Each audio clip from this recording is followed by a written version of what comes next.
Well, good morning, everyone. Thanks for joining our breakout session on making kindergarten transition a lasting process. We're excited to share our Utah's Kindergarten Transition Toolkit with you all today. My name is Kelly Norda. I serve as a lead partnership director with Promise Partnership Utah. With over 25 years of experience in preschool, I've often asked myself at the end of each school year, did I do enough? Will they be all right? I've always worried about those sweet little children as they were sent off into the big world of kindergarten. And this worry is what drives my passion for creating effective transitions that support families, reduce fears and stress, and set children up for success. So I'm excited to share this tool with you today. I'll turn over to Merida to introduce herself. Thank you, Kelly. I'm Meredith Karpinen. I am an instructor at Weber State University in teacher education and child and family studies. I'm also a doctoral candidate at the University of Utah, working on a PhD in special education focused on early childhood. And as a special education teacher, kindergarten transitions was just the meeting that you had to pass off all of the paperwork. And I saw the confusion of the families and the uncertainty that they're facing of sending their child into their first formal school experience. And this kindergarten transition toolkit is really meaningful to me because it makes it more than just that meeting. So it's talking about a year-long process and building teams to help support student success. And I'm really excited to share it with you today because it's so meaningful to me. And I think that it's helpful for every family and every educator that's supporting children in this process. So we will go ahead and get started and dig into our transition toolkit. Awesome, great. We definitely want to start with a little video because I always think it's really fun to hear a child's perspective into kindergarten transition. So we're going to go ahead and play this and then we'll chat about it a little bit after.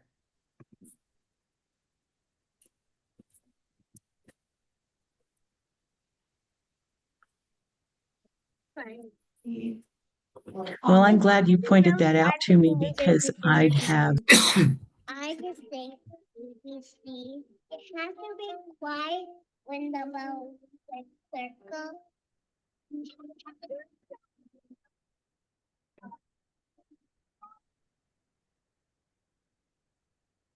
The other kindergartners, I think about how I used to be in kindergarten. You had to line up from alphabetical order of your first or last name. And I lined up for like recess and lunch and going to the library and PE. Why do you line up? So I don't look long. In the middle of the hallway. Yeah. For leaving play court, leaving school, or arriving, you have to walk in a straight line. Get on the school bus and just drive to school. When I rode the bus for the first time, I felt nervous. Bus. My bus. Actually, for 3 years of school, I rode with my dad because I forgot about the bus. It has yellow everywhere and it has black windows. It gets from home to here and from here to home. This is my flash. But this is the light. If you have a big problem or a small problem, someone will help you. You have to bring a backpack and a coat. If you get a sack, pack some of your things in it and show us here. I was wearing the first day of school clothes. On my first day, I thought I wouldn't make any friends. And then I did. I was nervous that the other kids would be mean to me. I was scared to have a new team. But I was scared. I didn't know where everything was and stuff. My mom helped me find my seat. And I was sad too because my mom was gonna leave. But until I saw my mom in the hallway, she gave me a hug. My teacher said all the parents have to leave. I gave my mom a hug. We sing our morning song. And then we go to our journals and put them in our phone. We listen to the teachers. We read with our friends. We learn math. Sometimes we wrote stories together. We the schedule. And we go to gym and do music. But you have to, I don't know how to snap. Shaking the maracas. We do journal. What did you write about in your journal today?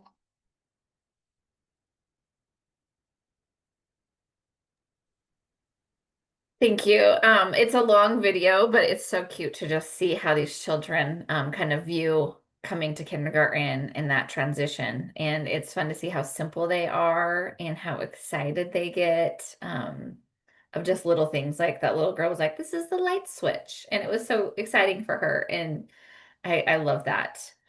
Today in this session, we'll explore strategies, best practices, and collaborative approaches to ensure that every child moves confidently from preschool into kindergarten and their families feel supported every step of the way. One thing I always say about kindergarten transition is it is a process, not a one-time event. We should be thinking about it from when they're very young, but definitely thinking about it the whole year before a child transitions into kindergarten. So today we're excited to share with you our statewide kindergarten transition toolkit, a guide that's designed to help to create pathways and build strong bridges to kindergarten. Over the past 2 years, I've had the opportunity to pilot test this toolkit in 3 communities, Kearns, South Salt Lake, and Mill Creek. And through this work, we've learned a lot of great lessons, and it was really awesome to have the opportunity to take this toolkit and show it to teachers, show it to principals, preschool directors and teachers and community partners to give feedback. And it went through a revision, which was really cool. And now this is the final draft.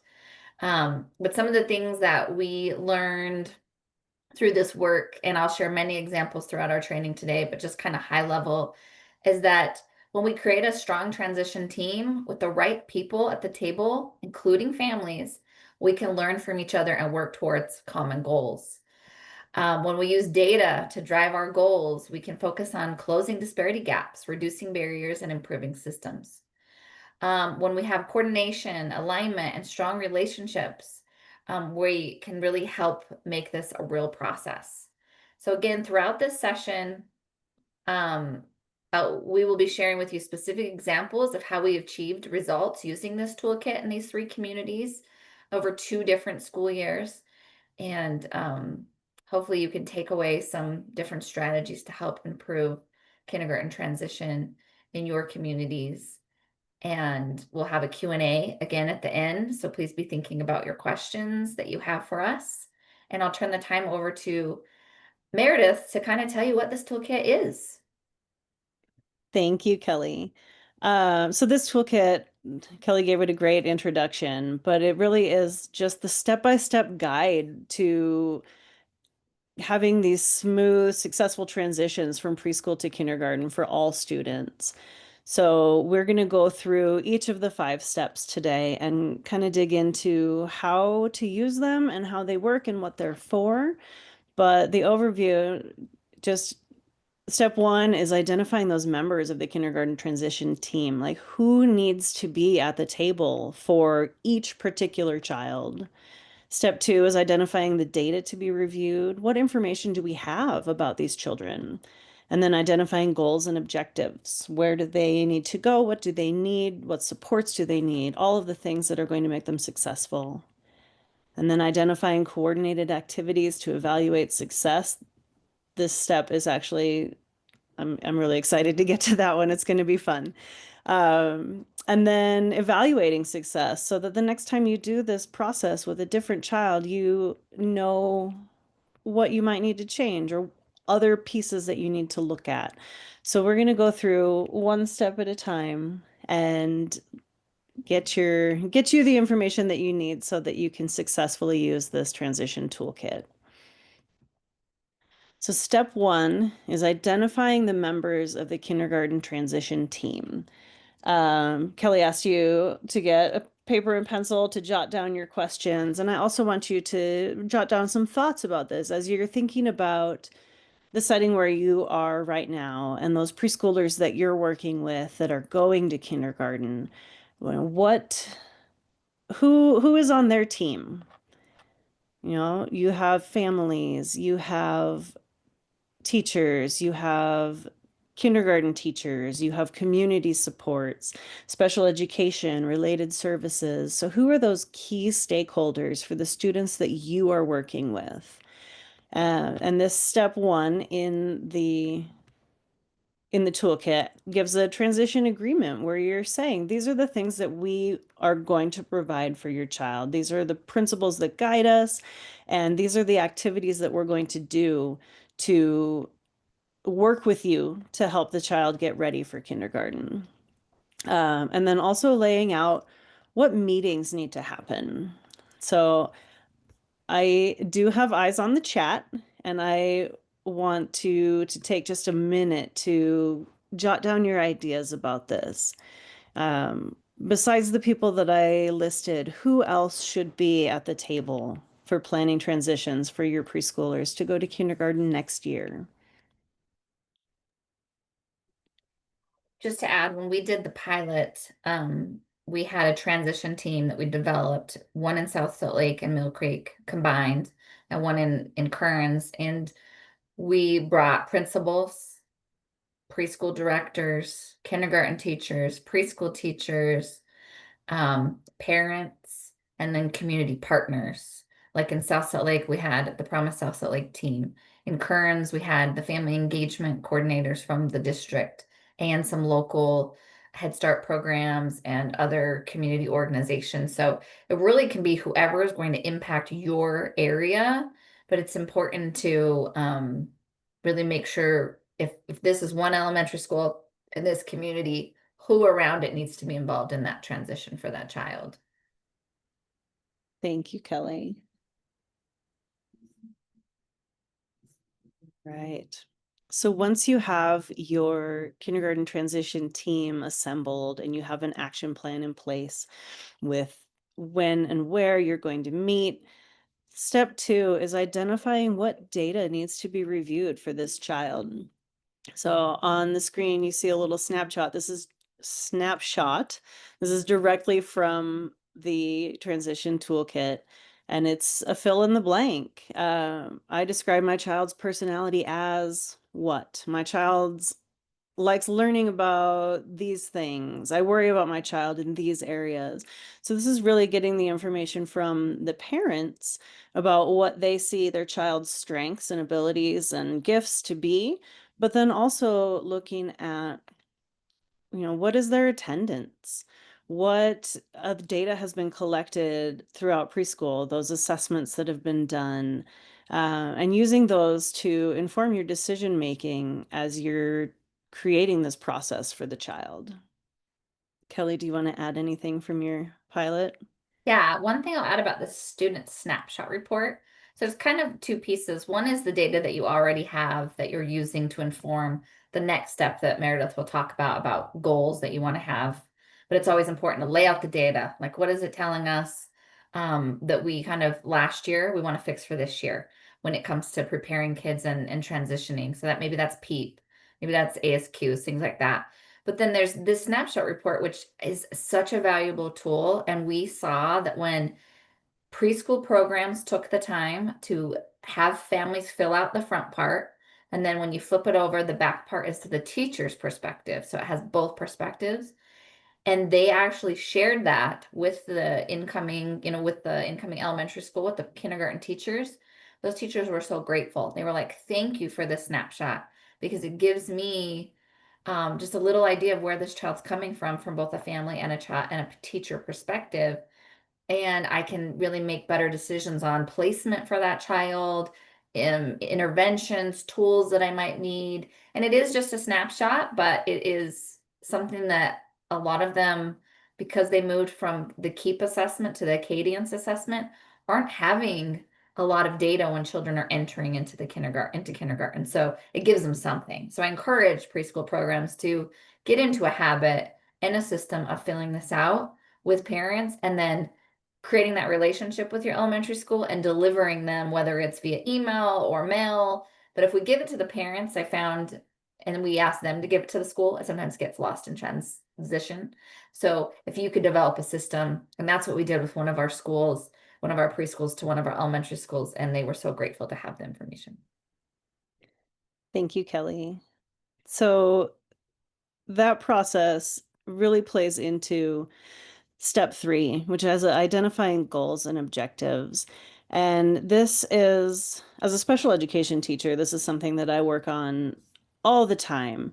But one of the perspectives that I didn't consider in my early career is, you're asking the parents what they want their child to work on.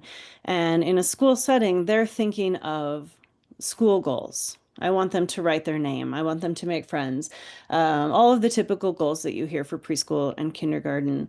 But this, as you're working through this, the new way that I approach it is talking to that family, having that reciprocal relationship, and finding out what is important to them, which is sometimes those letters and friendships and things, but also what is important for them. So as you work with these families and you know their situations and their needs, some of those goals aren't going to be academic because it's important for the family to have the child do something not academic. And whether that is worked on at school or just known, having it out there helps everyone support that child. So you're setting goals for academics and friendships and independence and all of the things that's important to the child and also for the child. And it requires those relationships with parents because you can't figure that out all on your own. So this page that you can see a little bit of here, what is the outcome? What is the big goal? And then what are the objectives within that outcome? When do you want to meet them? Who do we need to support the child to meet those objectives and that big outcome? And then what evidence are we going to collect to know if we've been successful with it? Kelly, I have an example for every one of these. go ahead. It's fine. Sorry. Spending 2 years in this, there's lots of information. I think, yes, thanks for explaining that, Meredith. And one thing that we did to gather some of that information from families was we did a little survey. We surveyed preschool entering, like families that were entering into preschool, and asked them questions like, what do you need for a successful transition for your child? What are your questions and concerns about transitioning your child to kindergarten? Questions like that, which gave us a lot of information of, families that are entering into preschool are getting, they've got a year till kindergarten and they're worried about, where do I register? When do I register? What's the schedule like at this elementary school? Can I meet the teachers?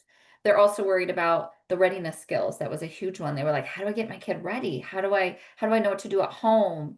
And so there were a lot of things like that, but there were also what Meredith was talking about. I'm worried about my child making friends. I'm worried about my child transitioning from a school they know to a school with a new teacher. Will they make more friends there? Will they adjust to the teacher? Like, they have a lot of these things, which was great information for us when we were setting goals as a team, because we were like, look at the parents' perspective, look at the data that we have on our school. Let's put it all together, and what do we want to accomplish this year for an effective kindergarten transition? And that's when we get into coordinated activities in a minute that I will show you some of the things that we innovated and thought of that would help support both the goals of the school, the goals of the families and the children as well. Thank you, Kelly. So coordinated activities, let's get into that. This is the fun part, as Meredith was saying earlier. So the coordinated activities, the purpose of coordinated school, family, and community activities is the first one. And this really is to increase family engagement in the kindergarten transition process. It's to support ongoing family involvement throughout elementary school. We want them to be engaged before and after and all along that journey, right? We want to promote student social and academic success, which we'll see through, observation and assessment. We want to foster a love of learning. We really want to make sure these kids are coming in and feeling that, that sense of belonging and that sense of excitement, and that they're engaging in that.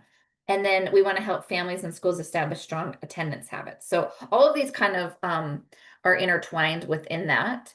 And so that's something that was a piece of how we created our coordinated activities. This toolkit has like a calendar. So it, like I mentioned at the beginning, transition is a process, not a one-time event.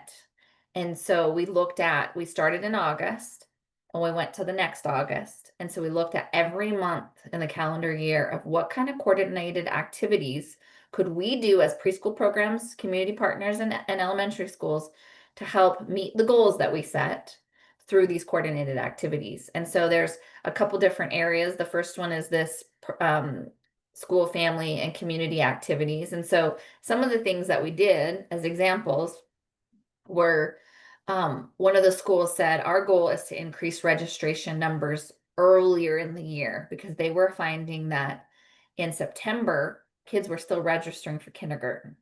And that's pretty late. Kindergarten had already been going for almost a month, and families maybe didn't have their immunizations up to date. And so it was prolonging them to register to get enrolled into kindergarten. So some kids weren't getting enrolled until October. And so their goal was to change that. And so we talked about having an orientation at this particular school in March, maybe even February. And that seemed really, really early for the school. But we said the earlier you engage with families, because we know registration for kindergarten is happening between January and March of every year, which seems really far out. But if we have an orientation and we invite our local preschool programs to invite their families, we go to the library, invite the families, we do everything we can to really advertise this orientation where families can come to the school for the very first time. They can learn about the registration process. They can register right there. They can tour the school, meet the teachers, and have that first engagement. That really, the results from that were their registration numbers went up 50%. And so they had 50% more kids registered by the end of the school year, by April, May, than they had the year before. And so that was a huge gain. So doing something as simple as offering an orientation where families can come and have their first engagement with the school. A couple other things that they did was they're already doing literacy and STEM nights and in cultural events and things like that. And they're like, why don't we invite the preschool programs? So they started inviting the preschool programs to come and to be part of it. And they would set up some activities that were more geared towards that age. And families were having an opportunity the year before kindergarten to come into the schools and to be part of these events. Also, our preschool programs were holding kindergarten fairs where they were setting up little tables, letting the families come in, learn different ways to engage with the children at home, learn some activities, hands-on activities, invite the community partners that help contribute to kindergarten readiness to come and share resources and activities too. But they also invited the schools. So it's kind of a two-way thing, is the schools are inviting the families in, but the preschools are inviting the schools to come. And so having a school representative there at the kindergarten fairs in the preschools lets the families know, oh, look, the schools are showing up. I get to meet them. I get to learn more about what that registration process is. And preschools were doing this in January, right after the holidays, before the registrations even opened in the elementary schools. So it was another touch point where families got to engage and have an opportunity to start meeting their local school representatives. A couple other things we did was some developmentally appropriate trainings for our school leaders. So they really understood that continuum into third grade and how that's really important for children to continue having. I think in our keynote, somebody said more of that play-based learning. And so we tried to really emphasize the importance of keeping those developmentally appropriate practices and that play-based learning throughout the first couple of years. So that was one of the things that was on our calendars. And data sharing was on the calendars too, to make sure that around April, they were sharing those snapshot reports that we talked about. So those are just a few examples of some of the things that were put on the calendar to be ways to engage families more often throughout the year to help them feel more comfortable. And then another piece that happened too was field trips. So preschools developed those relationships with the elementary schools, and they called them up around May and said, could we come for a tour? Could we bring our preschool program to your school, meet the kindergarten teachers, spend a little bit of time in the cafeteria and in the classroom? And those field trips, the best story was there was a little boy who said, I'm scared to go to kindergarten. He was crying and didn't want to get on the bus for the field trip. And they calmed him down and did their magic as preschool teachers do. And they brought him to the elementary school and he was very nervous. But by the time he left that field trip, he said to his teachers, I'm so excited to come to kindergarten. I can't wait. It's going to be so fun. So that eased the stress and the nerves that that little boy had. And just think about how many other kids that could do that for if they had more opportunities to engage in the school. The second bullet here talks about aligned instruction. And so this is really important too. And this came up with some questions in our keynote earlier if you were there. But this really focuses in on, children learning best when curriculum meets their current learning levels, when assessing learning helps teachers understand students' needs, when aligning preschool and kindergarten instruction scaffolds those skills for stronger development, when we can really look at ways that we can provide ongoing research-based professional learning and really aligning instruction at all levels is really how this can help. And this can be tricky, but I would say some of the examples that we did between the two systems was we created a phone tree where preschool and kindergarten teachers could share their contact information.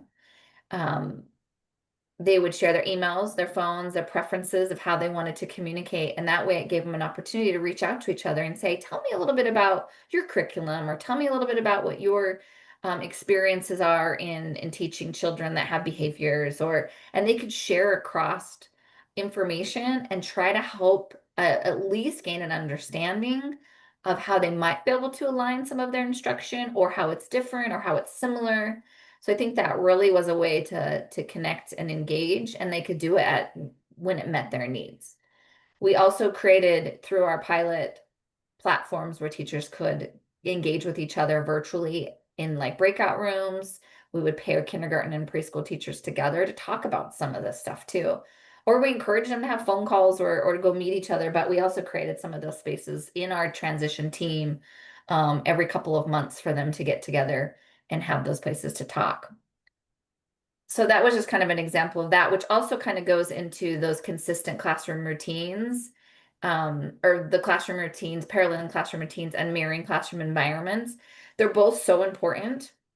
And for us to be able to understand what's happening in the preschool routines and what's happening in the kindergarten routines can be extremely valuable to how we approach that for kids. And that phone tree helped that. Some of the teachers went and observed each other's spaces. That really helped them to be able to see that picture. And they had great discussions too about like, oh, maybe we could do some of these things that are similar. Maybe we could try something different in routine that you're doing in your routine. And they really tried to find any way that they could to align some parts of their routines and some parts of their environments, which I think can be really powerful for our kids. And they went through and did like an assessment. It was one of the interactions was great because the teachers sat in a breakout room together, and preschool teacher said, our routines are like this. And kindergarten teacher said, our routines are like this. And then they kind of sat together and said, wow, we have a lot of similar routines in our spaces, but we also have some very different routines. And so I think it was really eye-opening for them and kind of some aha moments. So the more that you're able to discover those and be curious about those, I think it can really make a difference in how we approach that transition and that readiness as well. Yeah, so that's sort of some of the experiences there. So I would love to do just real quick as a group, maybe we can unshare for a second. Yeah, for sure. We can see everybody. Oh, yes, we've got 27 people here. This is great. Wonderful. So I'm just kind of, I shared some coordinated activities that we did, and there's a lot more that can be done. I've heard from across the country from many different schools, some of the things they do. Like one does a summer kindergarten boot camp where they bring kids for a couple of months. That's really fun. Some of them do they do a bus that drives around to the different preschool programs, and the kids get to come out and do a bus tour. So there's a lot of different really creative ideas out there that you can do to engage families throughout the year. So I'm curious from this very creative preschool group here, what ideas do you have? Think big, big ideas, big. If you could do anything to help engage families from the minute they enter your preschool program until they head to kindergarten, what would that look like? You could put that in the chat. You could raise your hand, come off mute and tell us. But I want you to think big. Like, what would be, if there was no money involved and you had all the time in the world, what would be some of those ideas? I think it's fun to think big, but it's also nice for us to gather some of these so that we can help maybe make some of these things come true. If money were no object, No object and time. what would you do to help collaborate with those kindergarten teachers and families? How many pony rides would you give?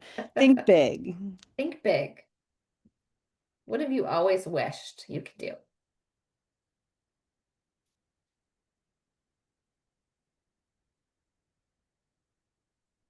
Check our chat. I'm really good at waiting too. Took me a long time to learn that strength. Yes, they are thinking big. It might take a minute. I know. I'm going to give them the space for that for sure. If anybody wants to just speak up too, that's a-okay. Yeah, absolutely.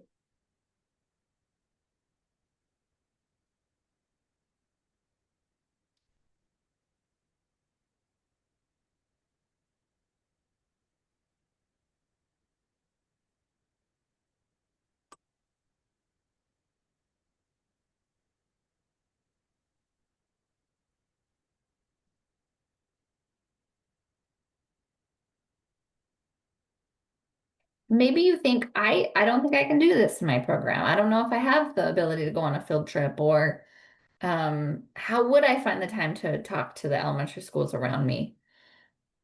But think of it in more of a, not that you don't have the ability or the decision-making power for that, just a wish. Like, what's something I wish I could do to make sure my families have that transition and they have engagement prior to entering into kindergarten?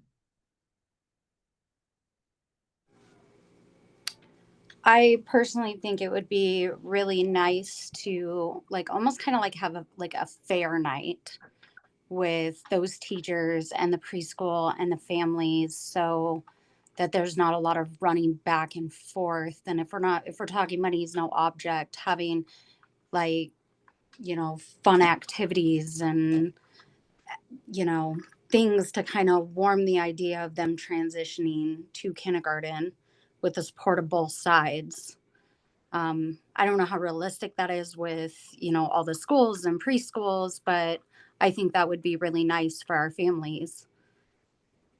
I Love that. completely agree. In my experiences in schools, the kindergarten experience is relatively uniform throughout a district. So even having representatives, you might not have the exact kindergarten teachers that these children are going to go and see, but having representatives that can talk to the parents about this is what the day looks like, and this is kind of a general kindergarten schedule. So you don't necessarily have to have everyone there, but having representatives would be a great start. Yeah, I love that. I think you can really do a lot by bringing everyone together. And I think kids love seeing their preschool teachers in a different place. So if you were all to show up at the local elementary schools, and throughout the year, maybe you did one at a different elementary school. And I know it's a little bit harder for the preschool programs to all come to multiple events, but it shows that we're all coming collaboratively together to support this transition when all sides show up. I think that's a really wonderful idea. And I think it can happen. It just takes some working together and figuring out what works within your community. So thank you for sharing that, Jenny. Any other big ideas like that? I know you guys are creative. Let's hear what you got. We also recognize while you're thinking that, preschool programs don't all send kids to the same kindergarten. But to speak to the story that Kelly told earlier, just going into the school setting and seeing what happens, even if it's not the school that that child's going to attend, like what does an elementary school look like during the day? What does a kindergarten class look like? just to alleviate some of those fears and some of the anxiety that the children might be feeling, to say this is something like what you're going to do next year. So, setting up that field trip doesn't need to be such a huge undertaking of, we've got children going to several different schools. How do we do this? So think in big, exciting general terms.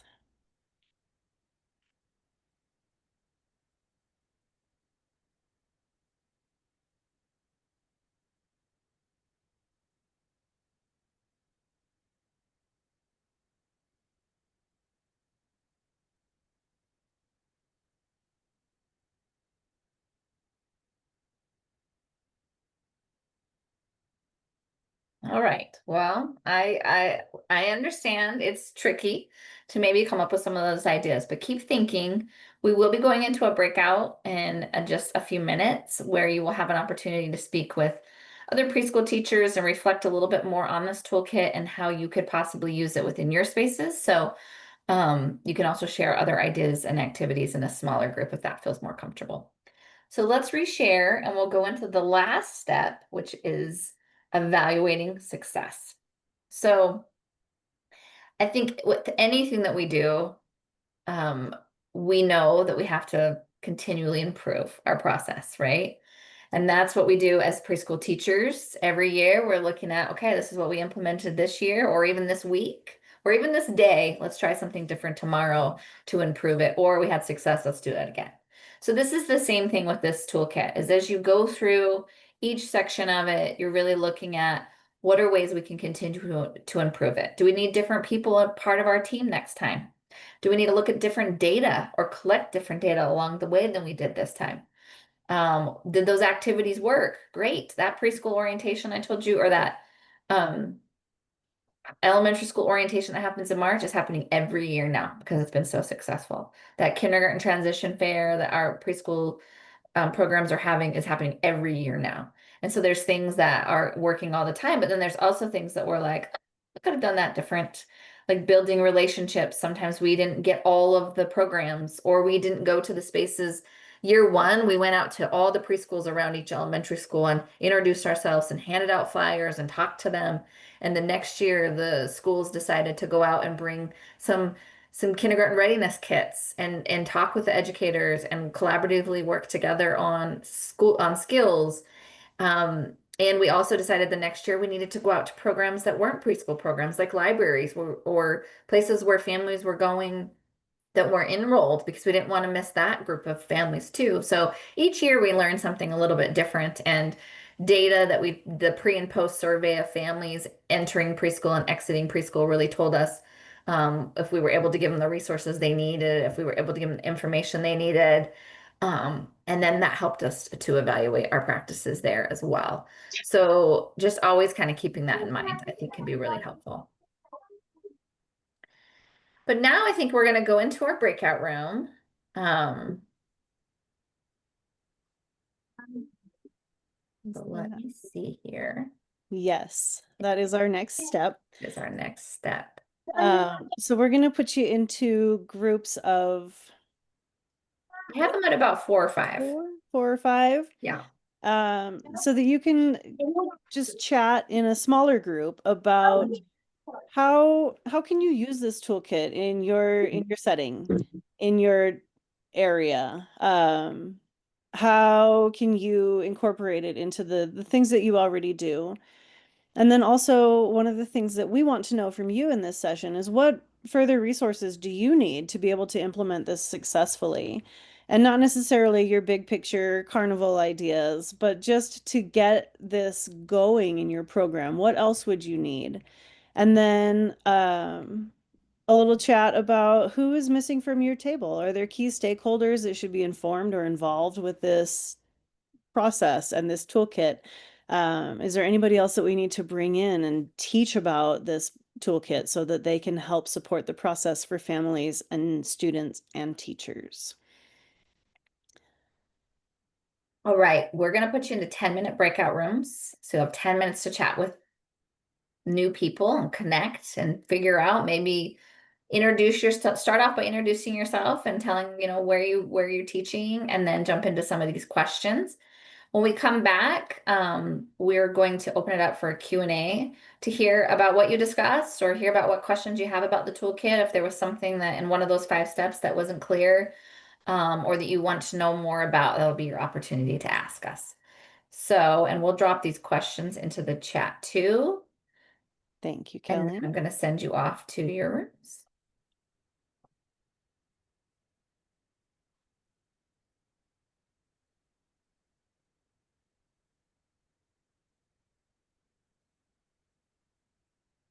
If you're having trouble getting into your room, just let me know.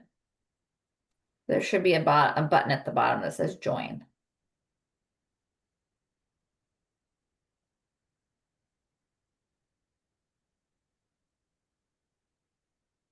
You can come off mute if you have questions about getting into your room. It can be a little tricky to navigate sometimes. Mhm.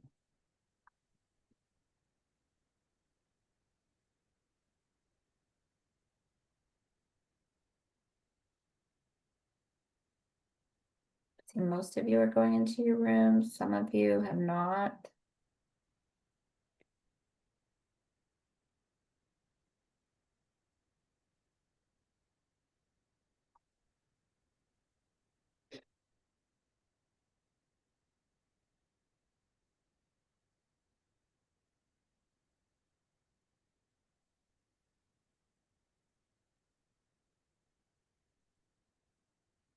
Do any of you have questions on how to get into your room?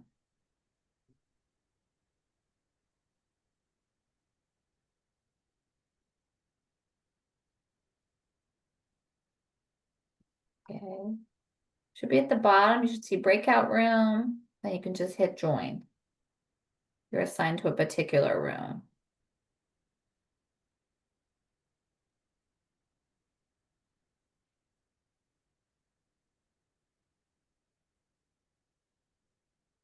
Some people are in rooms by themselves, so join them, please.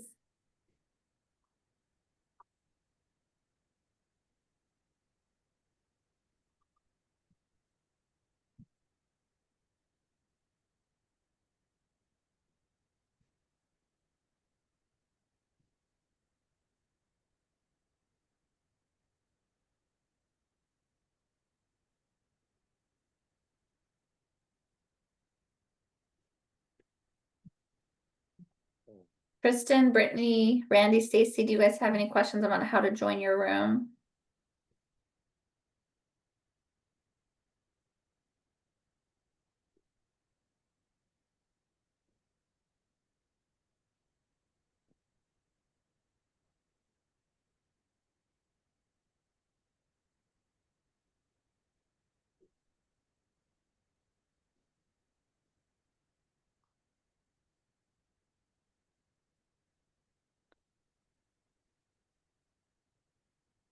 And move some people around because they're by themselves. Yeah, I was just looking at that. Yeah, We had at least 2 people together. yeah, exactly. We moved one. I think she moved. Tells me I moved her, but yep. Okay, so yeah, at least a couple people together. All right, I think we're at least at 2 in each room.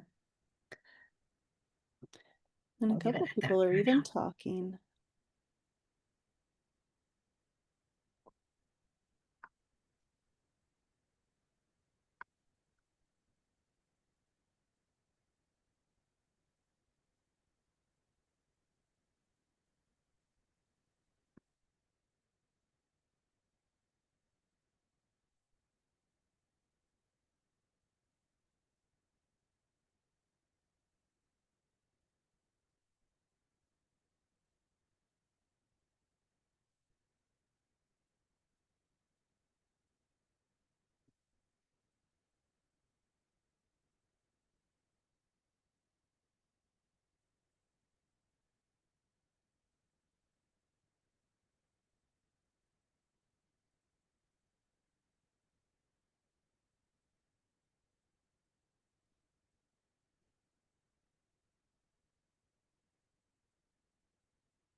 All right, everyone should slowly be coming back.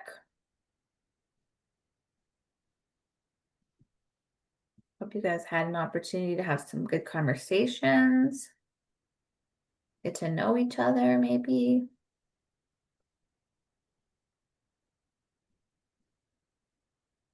We'll wait till everyone hops back in, but I think we've got got everybody. everybody. Okay.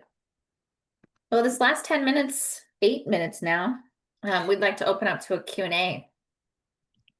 What questions do you have about the toolkit? What comments do you have about the toolkit? You can put it all in the chat.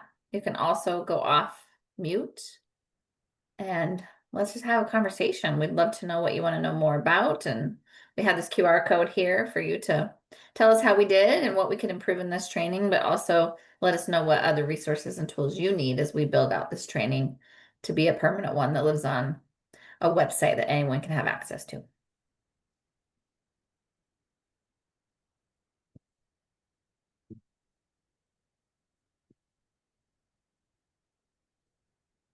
And if you don't have any questions, there is a QR code on your screen. We are asking for feedback so that we can continue to improve our training and our resources and provide you with what you need to be able to be more successful in the kindergarten transition process.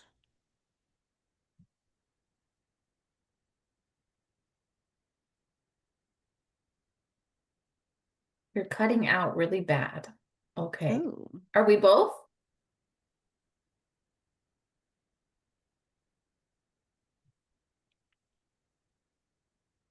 Thank you for sharing this information with family providers and caregivers you work with. That's great. You're not having, so, okay. For some of you, we might be cutting out. I'm sorry about that. For some of you, we are not. I'm not sure what that issue might be.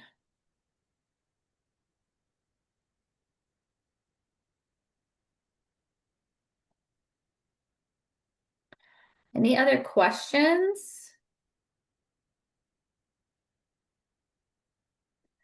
Yeah.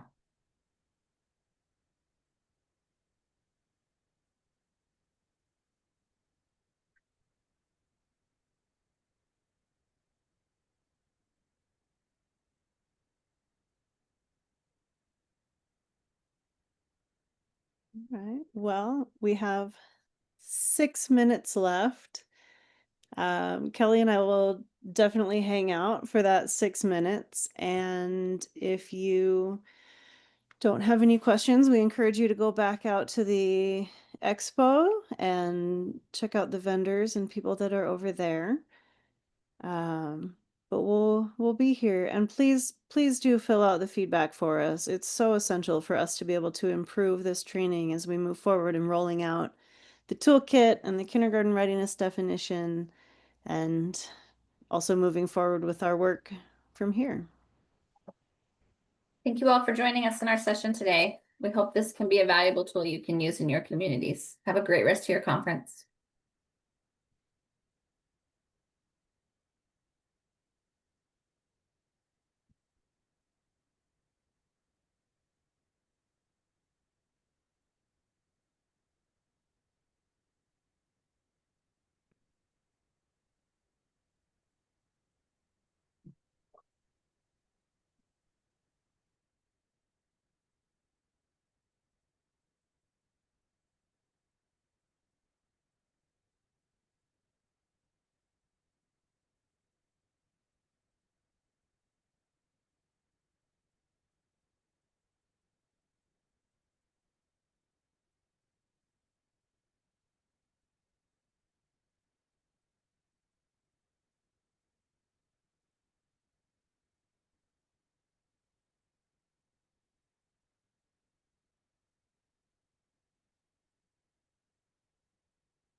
Thank you, everyone. I'm going to go ahead and end this session. Have great the rest of your sessions and stop by the expo. Thank you, Kelly.